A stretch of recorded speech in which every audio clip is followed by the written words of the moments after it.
Yo,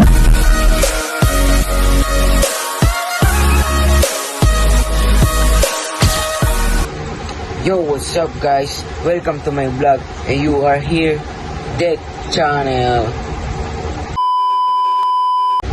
The question is why we need or why you need math in programming. And the reflection is katulad sa Stop it. Get some help. napanood ko kanina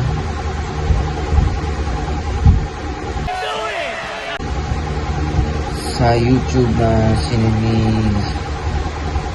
Hello pala kay Sir Esme. Salamat sa kanya. Teacher ko siya. Oh my God! Wow! Sa pinanood ko kanina na bakit kailangan ng math sa programming. Napakalaga din siguro doon na sa sinabi sa napanood ko sa pag-code o pag-programming, ang 1% doon ay math, pero napakalaga din nun. Bihira lang daw magamit, pero ipagkakataon na magagamit daw ang math sa programming. Well, hindi naman ako magalingan pagdating din sa math. Kailangan pa rin matutunan. Naturuan din si Sir Esme sa'yo, Sir. Kaya ang masasabi ko, reflection ko, bakit kailangan ng math programming, siguro yung una sa mga dahilan is yung pagdating din sa mga code, yung mga sukat ng mga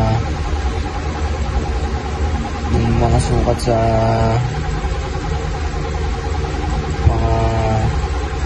parang mga border, ganun, mga line. Siguro parang paggagawa ka ng ng pader, isukat, parang ganun lang din siguro pagdating sa pag-code. Kailangan malaki ba o maliit, may mga sizing pa din.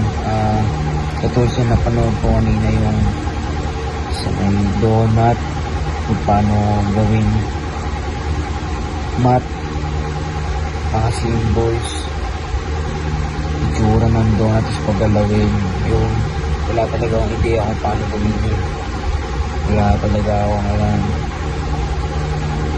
Siguro pag magaling na, pag senior na gano'n, o mid of junior ka na talaga at naiintindihan at gets at love mo na rin talaga pag-program, pag-code, kung talagang nasa puso mo talaga yung programmer. Kailangan pa rin math sa programming.